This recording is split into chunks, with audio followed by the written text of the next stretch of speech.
Today on All Dollar Dodgers, we are celebrating 6 years of Marcus Lynn Betts. That's MLB 50 to you people if you're nasty. Mookie Betts being a Dodger, we're celebrating that. We're celebrating Dodgers players already being at Camelback Ranch. Excited for spring training. Excited for that three-peat. We got some thoughts about that and a whole bunch of other stuff about things going on around the league. It turns out I can inspire the Padres to make a move. All that coming up on this edition of All Dodgers.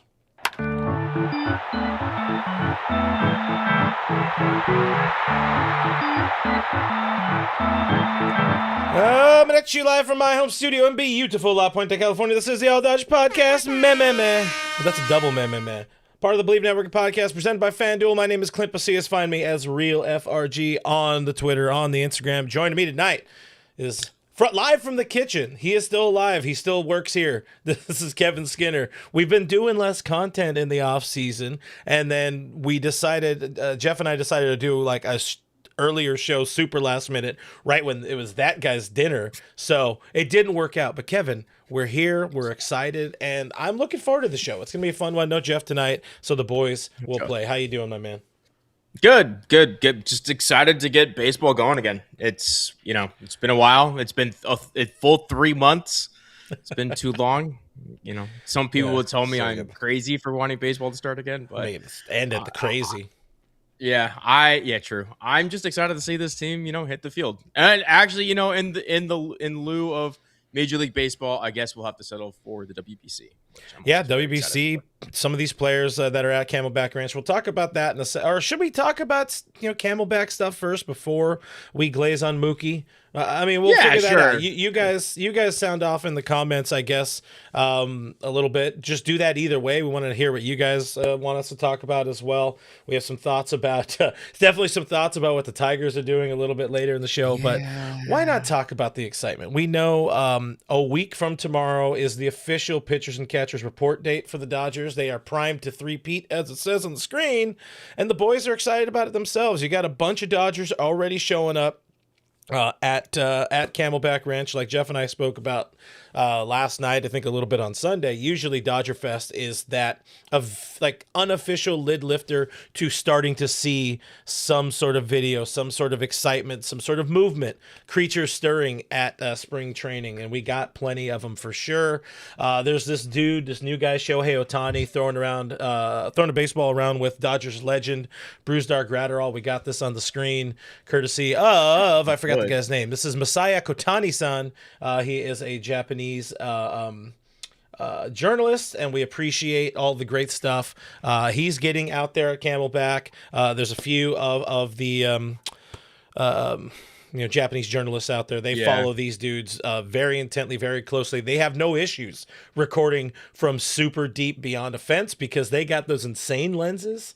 But how about that? We really haven't seen a whole lot of this. Shohei, I don't think we've ever seen Shohei and Bazooka thrown alongside each other.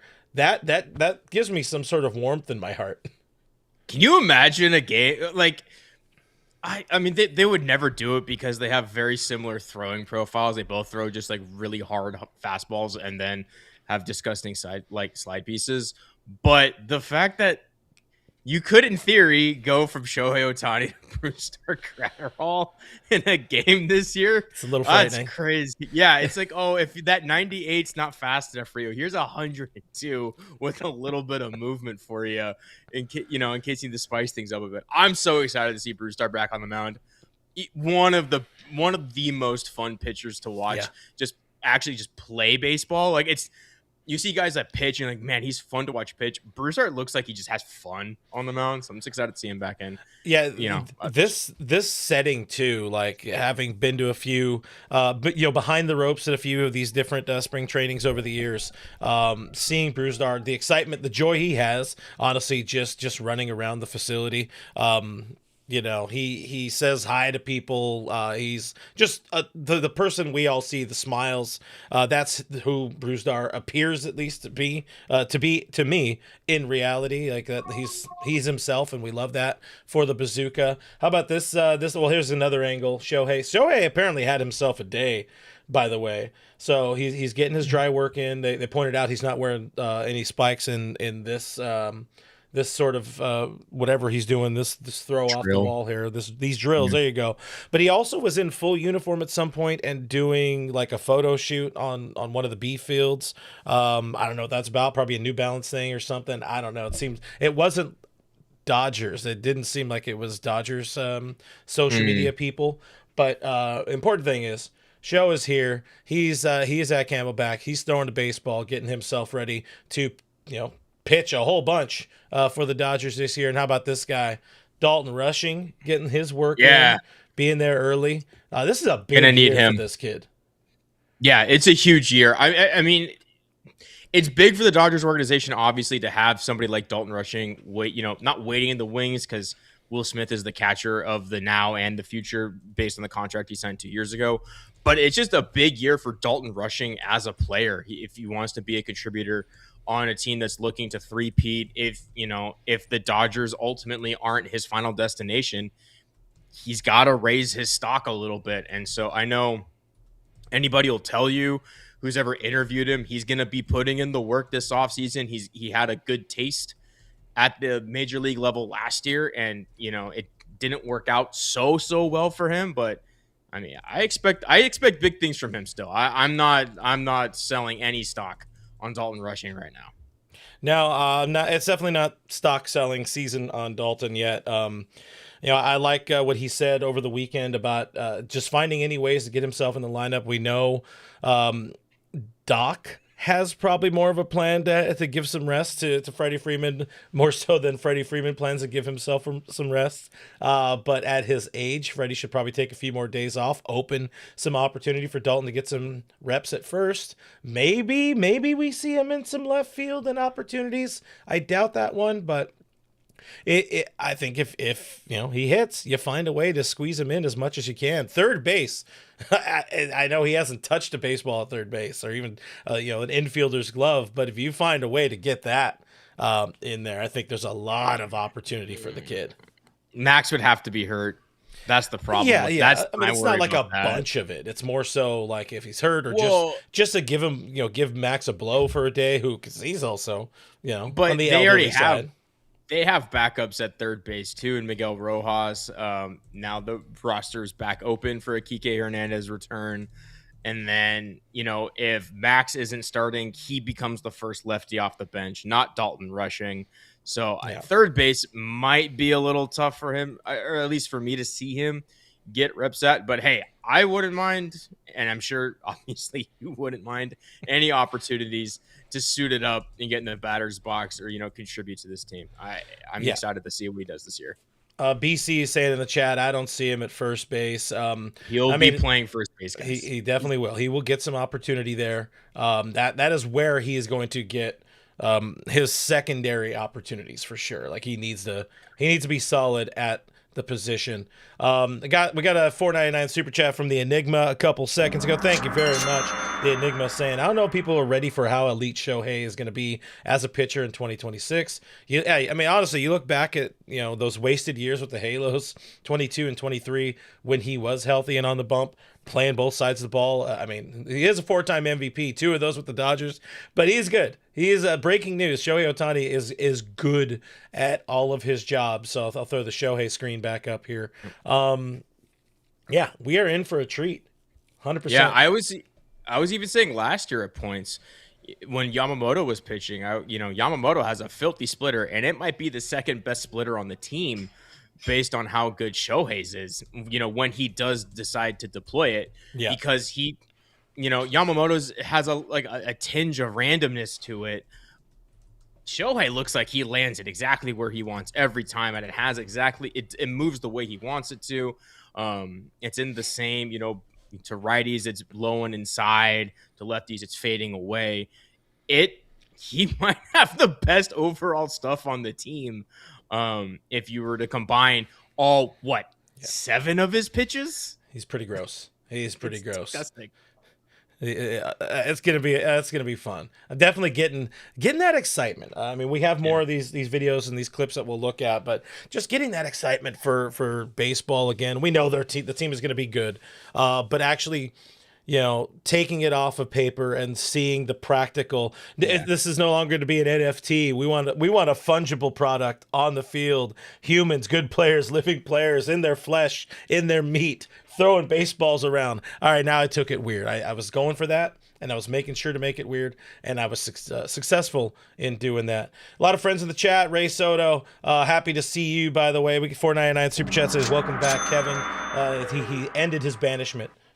I did. Wasn't even banished, but it's gone. It's over. He's back. Self-banishment. I'm also going to assume this is about you from DC. Look at the guy. What a king, and he's ours. If I make that about you. True. Listen, I'm it is. I don't know who, right under what you. Other Japanese person he could be talking about. Somebody clip that. Somebody clip that. There it is. Moving back to what we was talking about here. So we got a lot of Shohei. We got some Dalton rushing. Doing his drills. Haesung Kim also getting himself ready. We're doing running. So we had some debate, by the way, Kevin and I, about the guy who is throwing the baseball off the bump. We believe it's one of the Ryans. We believe it's Ryder Ryan, Dodgers' recent minor league signing, brother of River Ryan. And Kevin did himself and me the service of looking up Ryder Ryan highlights and getting that dude in the lab with Mark Pryor and company. Watch out, ladies and gentlemen. That could be exciting. That could be something that he's got a pretty devastating looking sinker.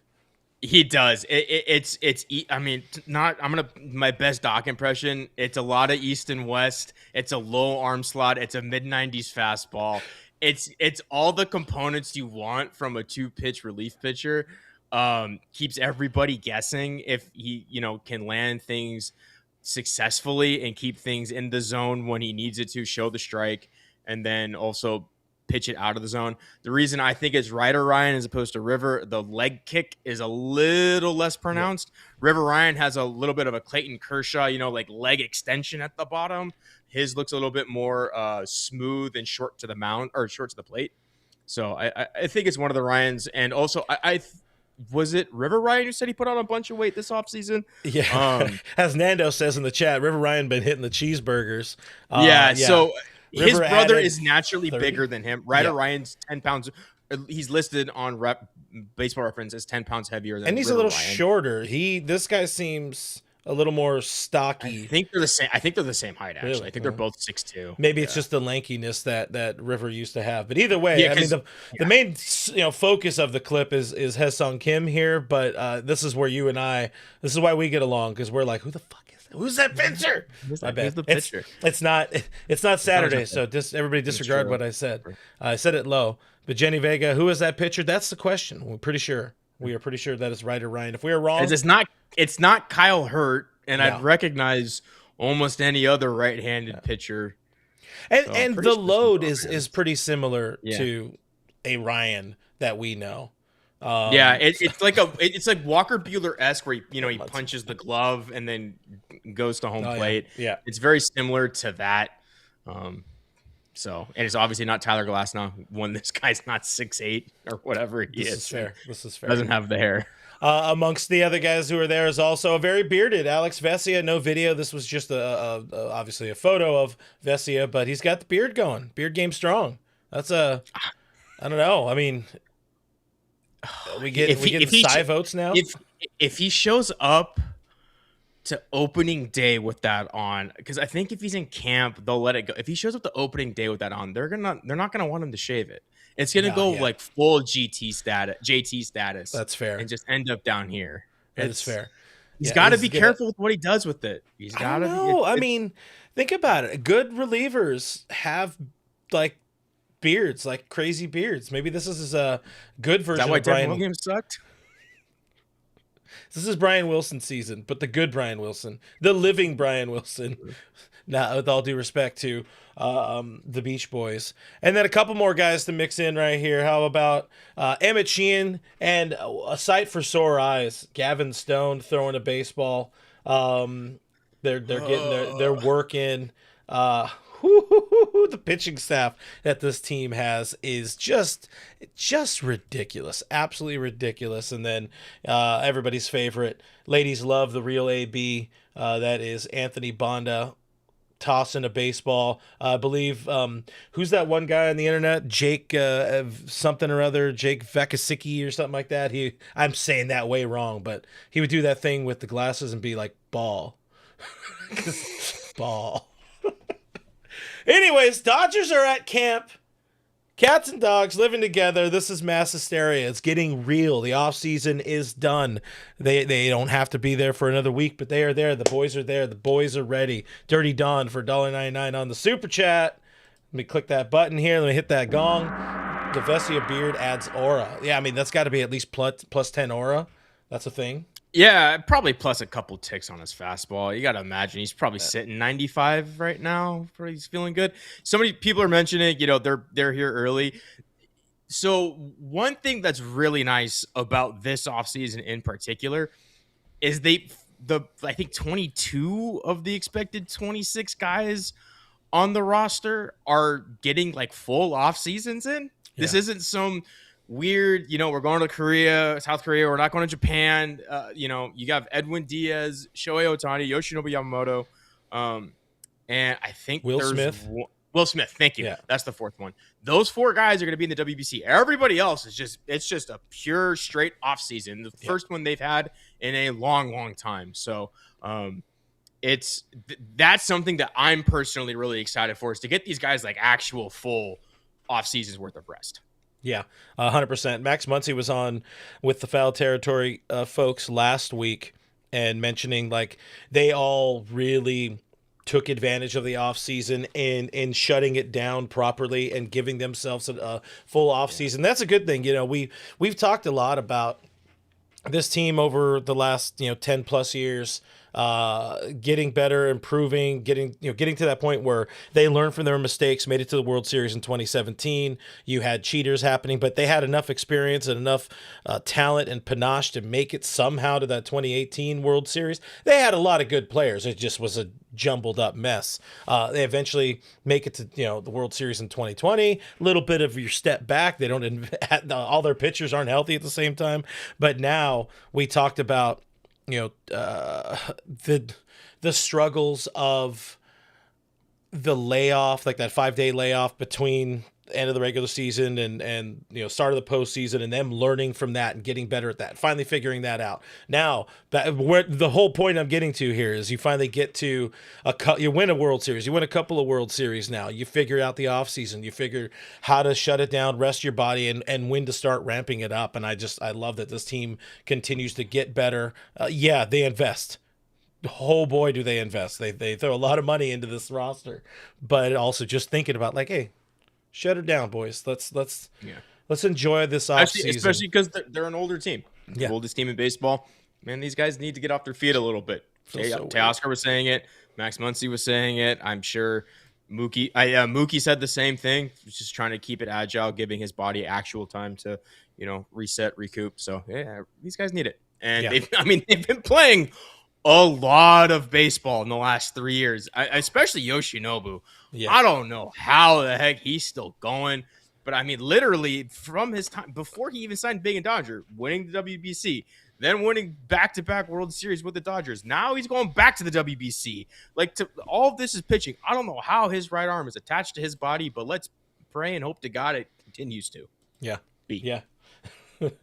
Respectfully. I just want to put this one up because I feel the same. Young Yi in the chat saying I'm so excited for Ryan Stone and Hurt in 2026. We should be definitely a lot more excited about the Shohei, Yamamoto, Snell, Glasnow.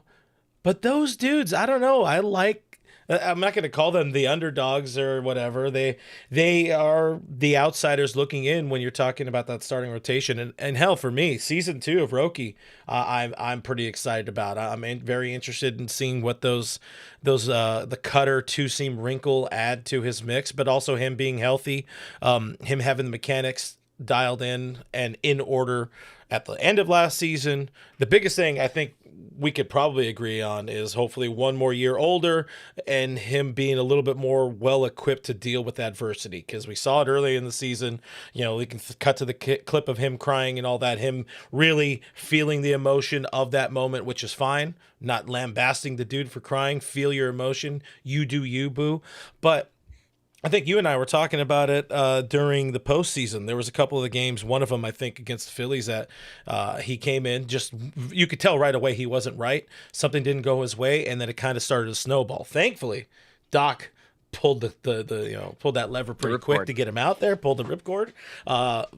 Having him be just a little more, a little older, a little wiser, that should help your boy Roki Sasaki out. But, man, we're getting that much closer to seeing baseball games. I know. With Roki, like you mentioned, the ability to add another pitch. People have talked, can he survive as a starter with only 2 pitches? No, to be short. No, can't. He needs a third pitch. Let's see what happens. The one thing that's exciting, though, is he's had the experience on the biggest stage to give him confidence. So hopefully on a Tuesday in the middle of May, if he doesn't have it, he doesn't have to get so hard on himself, because he's like, you know what? Hey, it wasn't his day. Get back in the lab, figure it out, fix it, because he's done this during the World Series. Yeah. So that's something that going into this year, hopefully he's got that confidence he may or may not have lacked going into the season last year. And of course, the experience in terms of new ball, new country, stuff like that. I harp on it a lot, but it's true. It's tough for the international players, especially the ones from KBO and from NPB, because people, players, from Latin American countries, a lot of other players speak Spanish. Not a lot of other players speak Japanese or Korean or, East Asian languages. So it's tough for them. Yeah. I mean, it helps Roki that he has a couple more players on his team. Yes. I think it was just kind of that I'll use an overused expression of a perfect storm of things just not lining up well for Roki Sasaki in his first year, but they figured some things out, and I like what we saw at the end of the year, and I like what we're going to see out of him and all those other dudes that are fighting for that 5th and 6th starter spot. I mean, with Snell, likely on the shelf to open the season with his slower ramp up, maybe 3 of those guys end up taking down some innings, but they're all going to get a lot of opportunities. Before we move on from this, and we'll go back to the Vesia beard.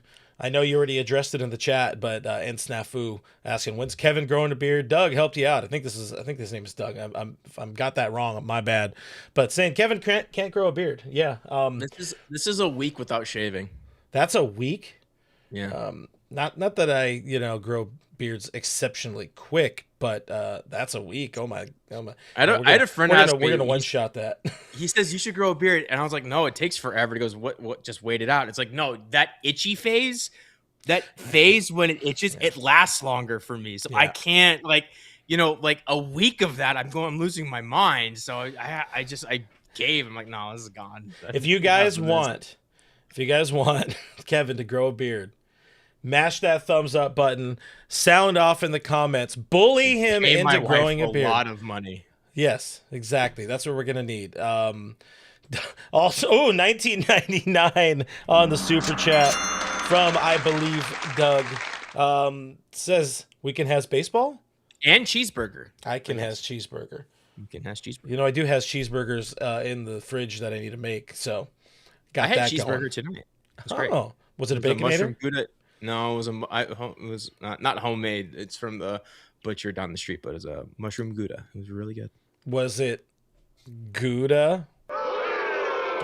Thank you. $4.99 from our buddy, our pal, Richie Flores. I think I did not read this one yet. It says, we're really excited over living players running and playing catch, and sincerely fans who barbecued during NFL rookie combine, and the kitchen hasn't changed. He was slamming the kitchen. He said it's cold there. It is. It's freezing. Yeah. Why? Not warm. Yeah. It's like, why aren't you inside doing some home improvements? He would need to be able to leave the place to get materials for home improvements. I'm very much like what's her name? From American Horror Story. Vera Farmiga's younger sister. And if I leave the kitchen, I just teleport back into the kitchen. Gotcha. I don't speak your language. Okay, so I am way off because he says who the F is Farmiga? Doug? Who is?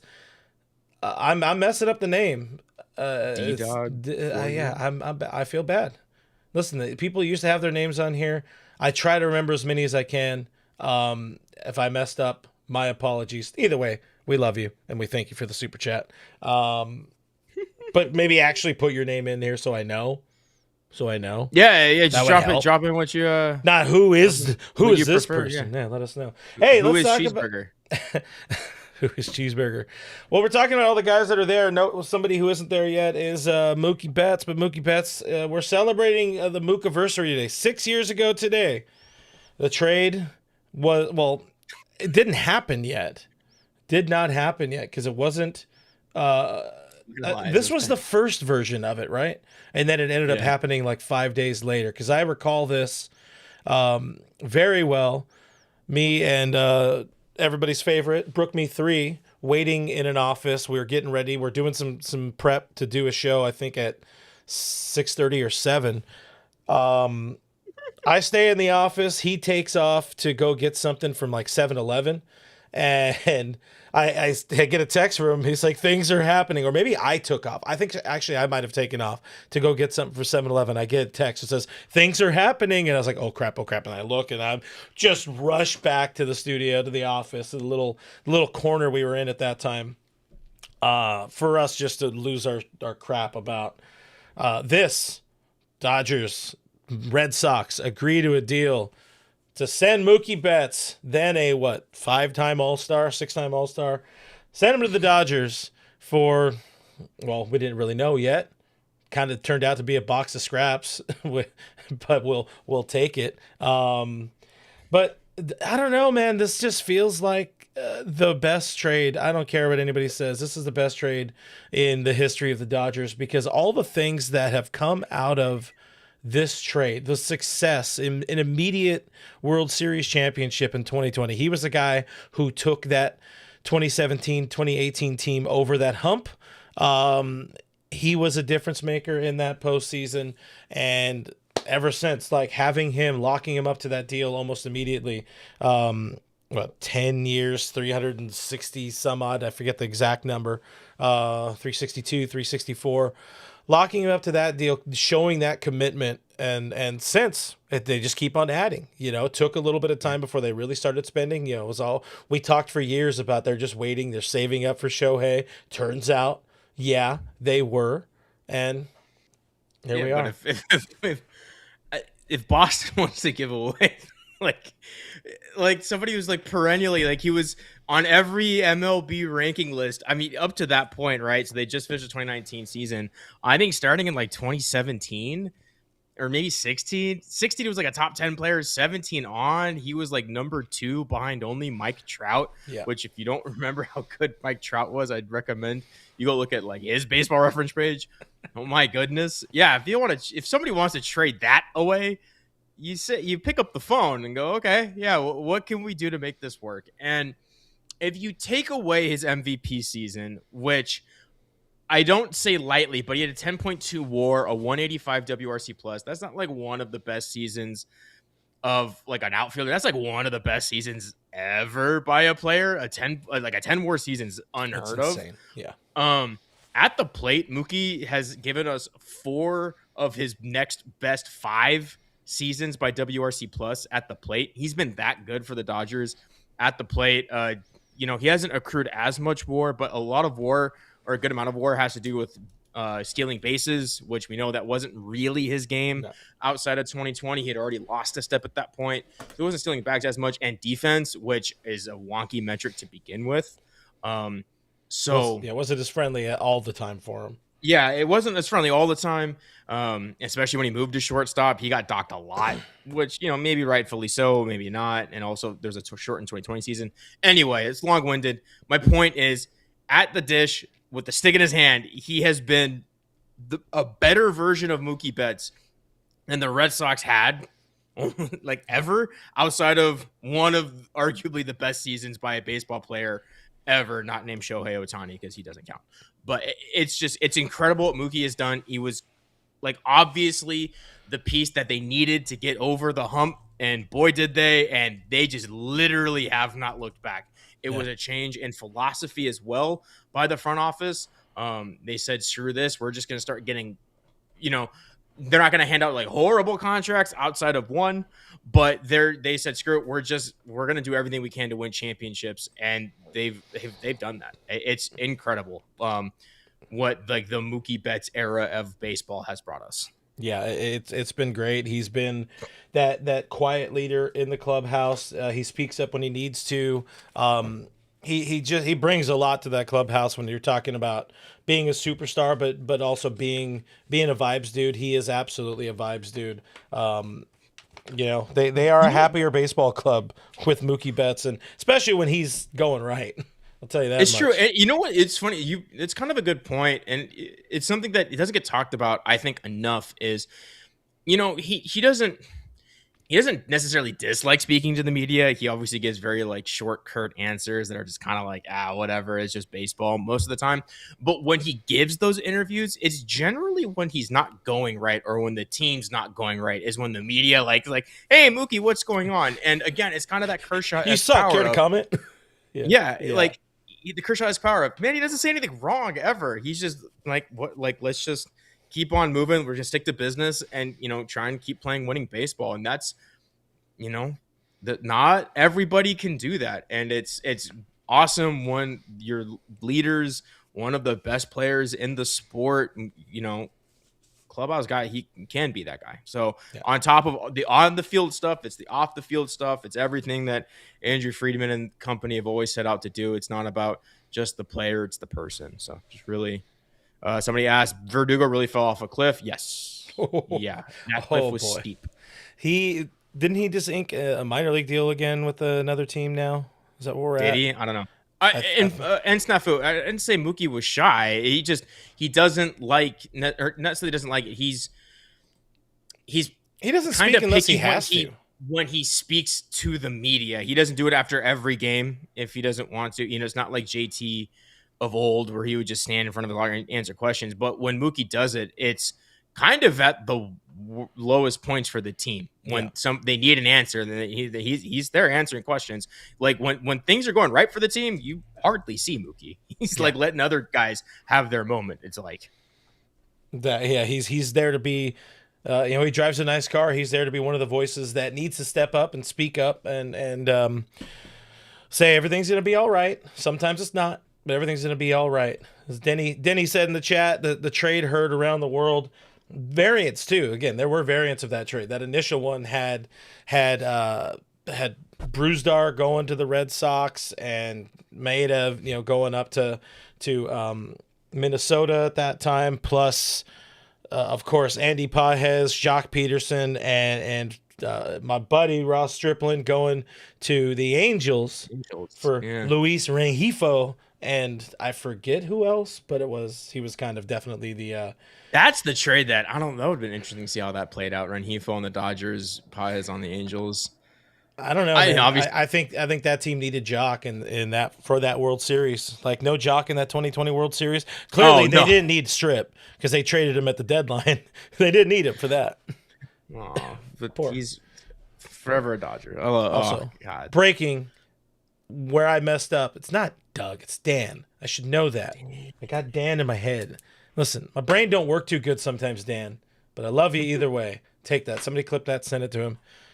We appreciate Dan. We appreciate everybody hanging out with us here in the chat. Hit that like button. Subscribe to the channel if you haven't done it yet. We'd appreciate you if you do it. We're trying to get to the 22,000 subscriber mark so then we can get to 25,000 and all that kind of stuff. We've gotten here from the power of you guys, and we appreciate y'all a whole bunch for it. If you're looking for a different way also to support the show, got to find that button. Check us out on the Patreon. You see it above my face there, patreon.com/realfrg, or you can click the join button here on YouTube.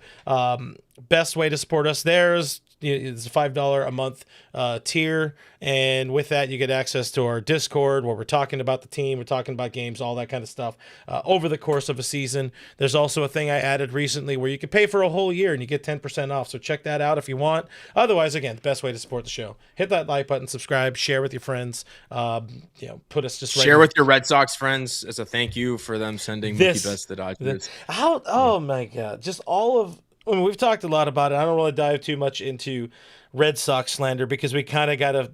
I don't even know if it's slandering the Tigers coming up here in a minute.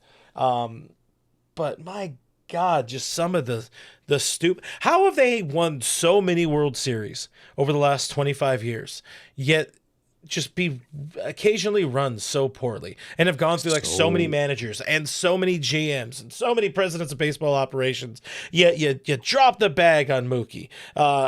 For some reason give the bag to Rafi Devers, and then you say, nah, we don't like you after all. Like, how did you not vet him up to that point? And is the Rafi Devers signing gonna end up being worse than the Arenado signing in Colorado? Because for Devers, they gave Mookie away to give him the money and then traded him away because they signed a different third baseman and then let that third baseman walk. Like, for Arenado, like, Colorado gave him an extension. They were like, you know what? We'll just trade him. Like, kind of. Well, he was like, it worked out for nobody. They promised that they were going to be good, and then they weren't. So at least that was like kind of on good faith to send him somewhere where they had a little bit of a window. I think that was more of. But it's just like all the circumstances surrounding Devers for what the Red Sox had to do or what they did to keep him, and then what they did to get rid of him compared to Arenado. I don't know. I like that 2019 to 2025 Red Sox. It's an all-time, bad front office, not organization, but handling of players, I suppose. Yeah, absolutely. Dan is asking in the chat, by the way. I know Verdugo was with the Sox, the Braves last year. Then he was released. He does not have a baseball team, I think, right now. He was on a minor league. Yeah.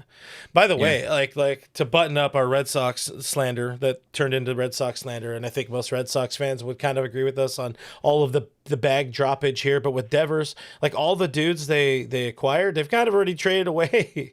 They traded Devers and then traded the key piece for Devers for a guy that, by the way, is still not on their roster. Actually, is Dustin May on the roster? No. He signed a 2-year deal with the Cards.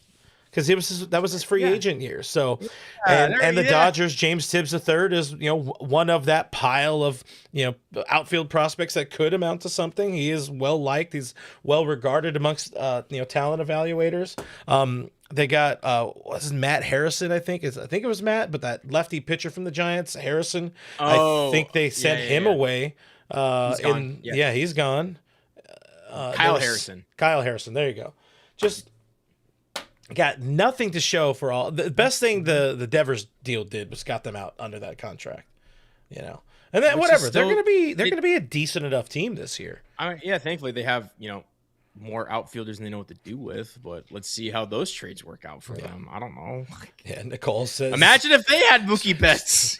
Cinder Bogarts. Oh yeah. There you go. Nicole says Verdugo straight dove off that cliff. Yeah. He didn't fall. He went headlong. Oh, and he jumped too. Yeah. Nobody pushed him. He straight on the way down, just flipping the birds. We got a food tip from Richie Flores over there at Camelback Ranch. Just to stay away from the pizza place next to the Centerfield Team Store. Too greasy. Says go to that Smash Burger cart. I can't confirm the Smash Burger. I think he turned me on to that last year. So me and some of the foul territory people, we got the Smash Burgers, and I enjoyed them. The interns enjoyed them. So that's your pro tip. Looking forward to spring training. Me, and what's that guy's name? The other guy who's usually here, Jeff. We need to figure out if we are going to make a spring training, all Dodger spring training happen. I will be out there twice over the next 2 months or a month and a half, something like that. We'll figure something out. We'll get there. My people will talk to your people. Yeah, exactly. There you go. This, I don't know. Richie says, why is DN talking about Roki Scooble trade? Because they want your clicks. It's all clickbait. That's what they do. It probably also has to do with our next topic of why the heck did they give Framber Valdez like a truckload of money. But. Hey, if you guys didn't see it today, the Tigers made a move, signing the last big-name free agent that was out there. Everybody's favorite, the worst pitcher in baseball, worst person you know.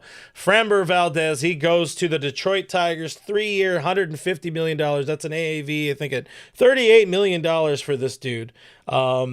Pretty massive. A massive amount of money there. Oh, there you go, 38.3. Thank you, Jeff. He did, Passon did the homework for us there. This coming a day before they're set to go to arbitration with their ace, their homegrown talent, Tarek Skubal, and they're separated. $19 million they offered him in arbitration. He countered with a $32 million ask, which is honestly fair. I don't know. What are the Tigers doing? I like the rotation, I'll tell you that much. You got at the top there, Skubal, Valdez, and Dodgers legend Jack Flaherty, and then some other pieces who I admittedly don't know as well. But I don't know what's going on with this deal here. What's going on with the Tigers? This makes no sense to me. Just looking at it. So if you look at luxury tax rankings, right? So this isn't total cash. If you look at total cash rankings, Shohei Ohtani's like at the bottom because they're paying him technically $2 million in cash. So if you look at like cap hits, Framber Valdez among starting pitchers is third behind Zach Wheeler and Shohei Ohtani. It's insane. It's a lot of money. What they're paying Framber Valdez, when it's like, why don't you just give this money to Tarek Skubal? I don't know, like just say, hey, look, this isn't like he asked for 35, they countered with like 13 or 14 or something like that, and somebody, Terry Hesticle is 199 super chat. Why are we talking about the Tigers? Because this is a really weird situation in baseball. And while this is all Dodgers, we're all still baseball fans at the end of the day. It says on the screen, around the league. League, true. It's definitely, it has to help their World Series odds. I did look over at the FanDuel earlier. They're still way down. I think they're like 10th, 11th on the list. Are the Tigers now plus 2,500 favorites to win the World Series. Above them are Houston Astros, Baltimore Orioles, Chicago Cubs, Boston Red Sox, Philadelphia Phillies, Toronto Blue Jays, Atlanta Braves, Seattle Mariners, New York Mets, New York Yankees, and the Dodgers. All of those teams are above the Tigers, who, they won the AL Central last year. I think we could probably go out there and give them hell in the AL Central. If we're being fair, it's not a very good division. They had some money. I complained about them. If they're not going to trade Tarek Skubal, they probably need to add some pitching as well. You need to add another bat now, maybe potentially, but this is the move they made. This is what they did. Yeah. It's really weird. So there are two very, diametrically opposed ways of looking at this because it's a short deal. He has an opt-out of the second year. This is the Tigers saying, okay, look, we are going all in while we have Skubal. Like we got, they're conceding the fact that they will not be able to sign Skubal past this year and just going, look, we're just trying to capitalize right now. And this is what we're doing. The other way of looking at it is they know they can't re-sign him, period. And so they're giving their money to somebody else, and they're going to lose their arbitration case tomorrow, which they absolutely should. Tarek Skubal deserves to be a $35 million a year player. They're going to lose that tomorrow. And then the Tigers will go, all right, let's hear it. Let's hear the offers. We'll get a package, and then we'll get out from Valdez in 2 years, but we'll also have something to show for it. Mm-hmm. So I don't get it. It's really weird. I don't understand why mid-market teams do this. Pay your star homegrown players. It's like kind of that simple, but it feels a little Red Soxy to me. Honestly, they didn't want to give Mookie the bag when they should have given Mookie the bag, and now he's out here winning titles with another team. He's going to fill up that hand with rings with another team. We got a couple of super chats from Fernando. That's what I messed up last time. But anyways, a couple of 499s from Francisco saying that the Tigers wouldn't give Skubal $32 million, but give Valdez a $38 million. Let's go ahead and pack Sheehan, Hope, and more bags for Florida. Oh, pack them all, get their bags ready because it's trade time. And this is the other reason why, you definitely talk a little bit about the Tarik Skubal stuff, because that was a little bit of a sizable enough thread about a month ago, maybe a little, actually 2 months ago. Are the Tigers going to trade Tarik Skubal? Are the Dodgers going to get another piece at the top of their rotation, giving up somebody like an Emmett Sheehan or what have you? And I think the Bleacher Report is the people who put out like a trade scenario that included Roki, and I think it was Roki, Zaire, Hope, and somebody else. They were talking about it in the Discord earlier, and it's like, yeah, I would drive them myself to make that move happen. Like, there's not same way we talked about it in the past with Mike Trout when he was good and alive, which has been 40 years now. There's not enough to make it make sense for both sides because you're giving up too much to get one guy for, is it still just 1 year? He's a free agent after this season, right? Yeah. Yeah. Yep. So you'd have to give up too much for the one guy, and then now you're hurting your chances here, and then he could walk, and I don't know. Again, it is what it is in that regard. But people really Dodgers fans still really want Tarik Skubal. Yeah, all 30 teams, including the Detroit Tigers, should want Tarik Skubal and should do whatever they can to get him. Somebody had pointed out, trading Bloodhound Lil Jeff, Hope rushing, and Air from Kershaw's last game. No, somebody mentioned pairing rushing into that deal, and it's Bloodhound Lil Jeff. Yeah. Somebody else also mentioned rushing. And Air. With Cincinnati DFAing Ben Rortvedt, I would not hate trading Dalton Rushing if there's a market for him, and then bringing back Ben Rortvedt. Because if there's value, if somebody sees value, I don't see why not. Yeah, why not bring back Betty R? There we go. Yeah, see, we talked a little bit. I don't know if I like agreeing with Richie, but like. Well, you're not, because you're not saying for the third catcher. You're saying for him to assume the catcher. Yeah, the backup catcher. Yeah, be the backup. No. I will say Dalton Rushing is definitely. He feels like a surplus, but he serves a purpose in that he's supposed to keep William Dills off of his feet a little more, so he can do what he did for this team during the World Series and during the postseason. Interesting point with our favorite. Currency, all Dodgers currency. We are not sponsored by the country of India. Yeah, in the countries of the islands of Indonesia or whatever. Is the Tigers showing other clubs they can afford $32 million to avoid lowball offers for Skubal? Yeah, ooh, big brain stuff. That's tinfoil hat stuff. Yeah, I like it. I hope so. I hope they have every plans of keeping Tarik Skubal. I think it's better for baseball if Tarik Skubal remains a Detroit Tiger. But this is just really weird to give a guy a bunch of money and not settle with your star pitcher and avoid arbitration. JR had really this weird. much earlier in the chat saying like Detroit offering $19 million to Skubal on that arbitration area. It's an insult. And tomorrow could be an absolute embarrassment for the Detroit Tigers. If and when that stuff gets out, the things that are in that hearing, if they say, oh yeah, well you were real bad like 4 years ago and then you hurt yourself. Yeah, but he figured it out. He is back-to-back Cy Young Award winners.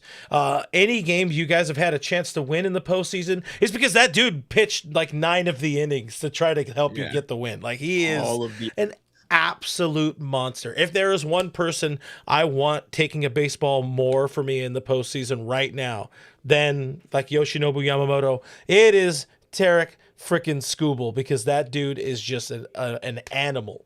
And $32 million is chump change for a big league team. Mike Ilitch, if he was still alive, my God, would he be throwing money at this team? Like if they had this kind of talent and a 31-year-old Miguel, crap, I can't think of his name right now. The guy who was good, it was Miggy Cabrera. When those teams were good and stuff. Yeah. Almost good. Oh, yeah. Because Mike Ilitch used to spend a lot of money, and then he died. Bad contracts, but not the greatest contracts. for sure. I loved also. I'd saved this from DC earlier in the chat. Like, genuine question: are the Tigers stupid? Yeah, maybe a little bit. I don't know that they're intelligent. Attempted spending money. They brought back Jay. I don't know. They've done some stuff, but like it kind of feels like that wide receiver who makes the difficult catches look easy, and the pass that's thrown like right in his breadbasket, he just drops. Like, all you got to do is pay the guy. All you got to do is give him money. Like, I don't. It's right there. The problem. It's right there on a silver platter. This is another whole thing. I had also saved this earlier from Lucy Chen in the chat, and this feels like another greater conversation. Is it ideal to pay $30 million a year for every starting pitcher in our rotation, in particular? Yeah. Our rotation. It brings championships. It definitely brings championships. I actually would argue. I don't know. I would actually argue if there is an organization who's best set up to spend $30 million on a starting pitcher, it is the Dodgers, because they can supplement that starting pitching rotation with a breadth of young, cheap talent. Yeah. I mean, because then if a Tarek Skubal gets hurt, all your eggs aren't in the Skubal basket. You still have a lot of, we talked about Gavin Stone, Emmett Sheehan, River Ryans, Kyle Hurt, like all those guys are still around because they have so much starting pitching depth. Yeah. Yeah. Who it's not ideal for is the Pirates should be paying Paul Skeens, but if the Pirates went all in on Tarek Skubal, or not the Pirates, that's a bad example. I don't know who's just the Rockies. I didn't want to pick on the lowly Rockies. You always should. If they put all their eggs in the Skubal basket and he gets hurt, then it doesn't seem like a good investment for the Dodgers. If Skubal goes down, okay, we got other guys. Yeah, so they just go to their Rolodex of the next guy up. I'd put a chat up here from the Enigma. Says the owner of the Tigers is worth more than Hal Steinbrenner. He's got that Little Caesars money. They got cash. It's a shame they're lowballing Skubal. And to the question of, are the Tigers stupid? Yes, but they have time to fix this. They can still remedy this. They have the ability to not let it go to a hearing. They have time between now and tomorrow before whatever time that hearing. Can they submit? Yeah, they can still submit. They can figure out something. They can They can hand them a 1-year deal and an extension. One thing that could be throwing a little bit of a wrench in it, because they were not really given, according to reports, they were not given an opportunity to submit a second offer from that $19 million, because Skubal's agent, Scott Boras, said, no, we don't want to hear it from you. I think Scott really wants to set an example out of the Tigers for that low ball of an offer, which I still think that would have been the highest arbitration number for not for a pitcher, for like a Juan certain Soto, for like a certain number of years. Yeah, or not years or whatever, like a certain amount of time in the league or what am I looking for here?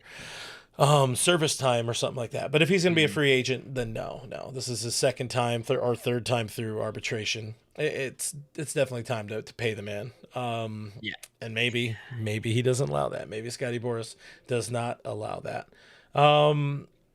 What else? Oh yeah, my boy Zed helping me out. Which is I don't know if he's calling me Grandpa, if he said Miguel Cabrera Grandpa, or if he's calling Grandpa. I mean, the comma would indicate he's talking to you. Yeah, but listen. All right? That's all I got to say. Just listen. Where'd you go? Drew doesn't want us to give up on rushing too soon. I can agree with that. Again, I'm fine with this roster as is. I would be happy if they found a way to land Tarek Skubal at a reasonable cost. I think they're fine as is. That's about it. Anyways, spoiler alert: this roster, as currently constructed, can win the World Series. In case anybody was wondering. Where do I have it? I feel like I have this one. It's the knockoff version. Sort of a knockoff. $4.99 from Raul talking about that sweet Little Caesars money. Tigers offered Skubal a lifetime supply of Little Caesars pizza in part of the arbitration. Remember when we were talking about that, at a point where it's like, well, you should just give player stakes and stadium seating. Here, just take. Well, yeah, you get a percentage. All the revenue from those seats you can have. That's like being like a promoter. You get X amount of head count or whatever. People who enter the doors, turnstiles. Yeah, that would be a little weird. Plus, you're relying on somebody else to do the accounting for you. I don't like that much. Also, I missed this one earlier from Francisco with the $4.99 on the super chat. Just saying hi. He's saying hi. He hasn't been able to be here for a while. Have not seen the name in the chat for a minute. But, it's been a long 3 months. Ready for Dodger baseball. Let's repeat and fill Mookie's hand. Also, Dave Roberts. Doc could be getting his 5th ring as well.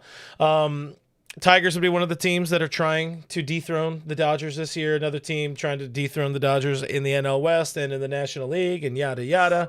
Padres. I want to talk about the Padres for a second because we were laughing at the Padres a little bit yesterday, were Jeff and I. Because I'm like, I don't get it. I don't know what their offseason is about. They should have signed somebody like maybe a Carlos Santana. I think Carlos Santana, the first baseman, not the guitarist, would have made a lot of sense for that roster. Maybe he could still come out. The vibes in the clubhouse would have been immaculate.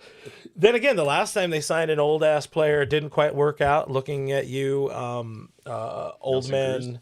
Nelly Cruz did not work out for him, did not really help. If anything, it caused a little bit of a rift because Manny Machado was still in that clubhouse. But anyway, they add today Miguel Andujar, inspired by me.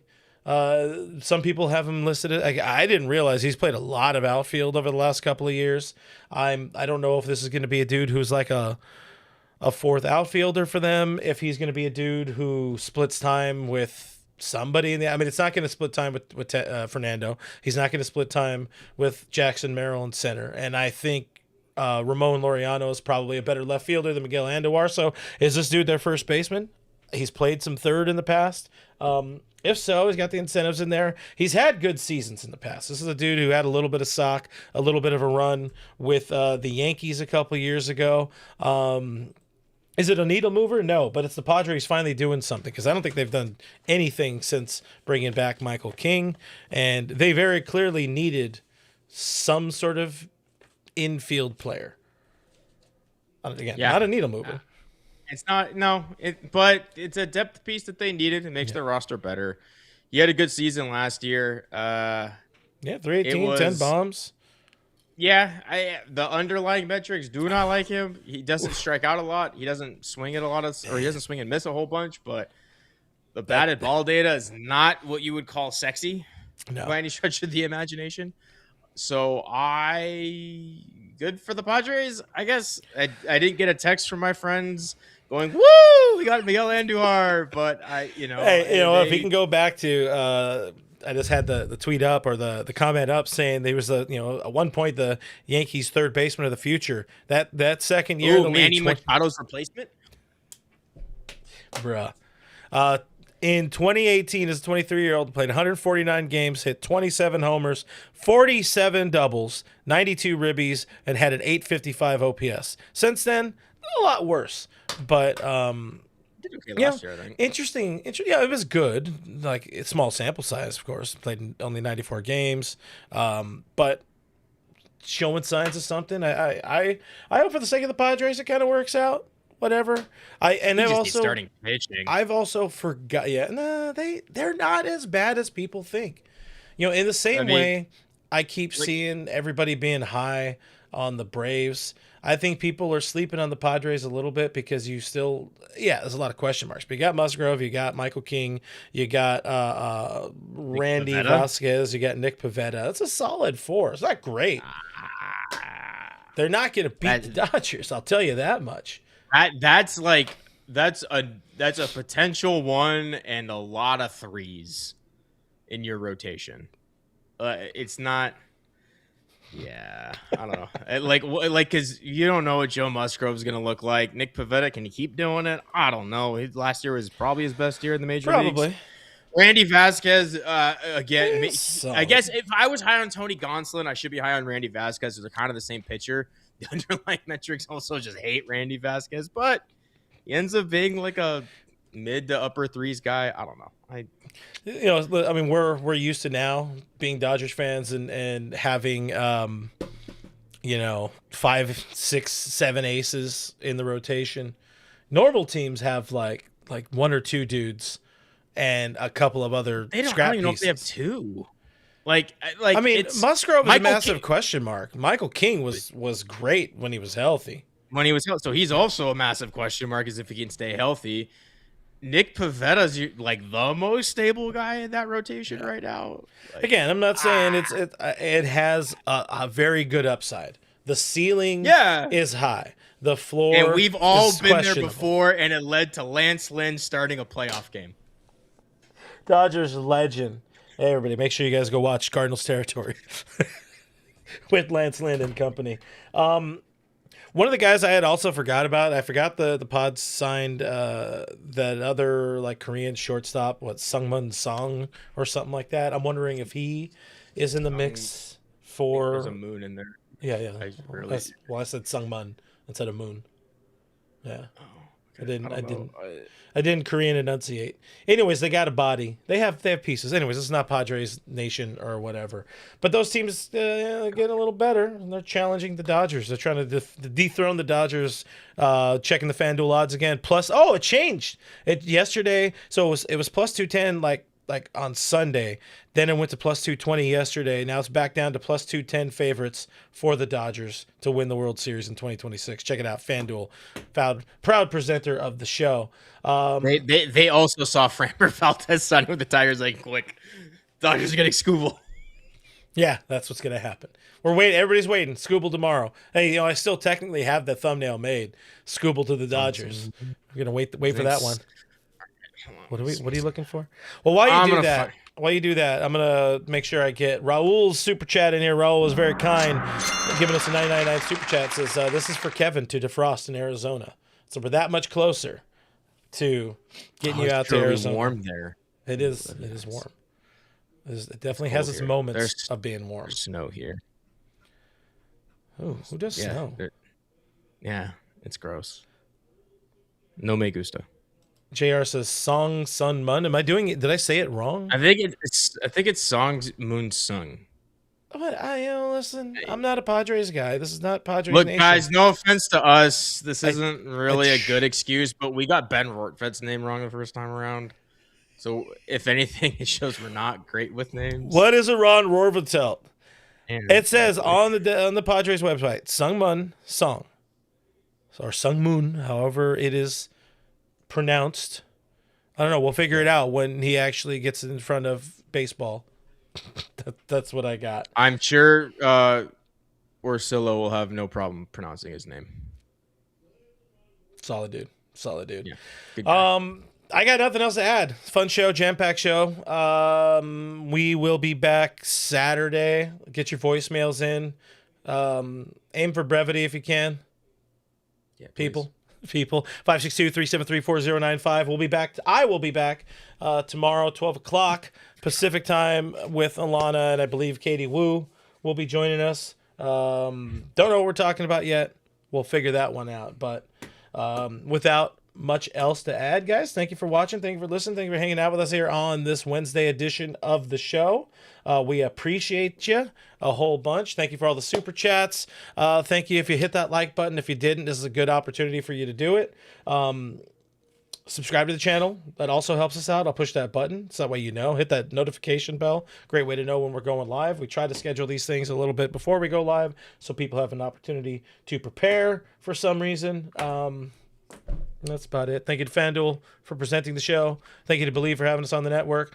I'll be back possibly with that guy on Saturday. Jeff will be back on Sunday unless something breaks. And that's about it. I got nothing else to add. So, nope. Bye. Nothing's breaking over here.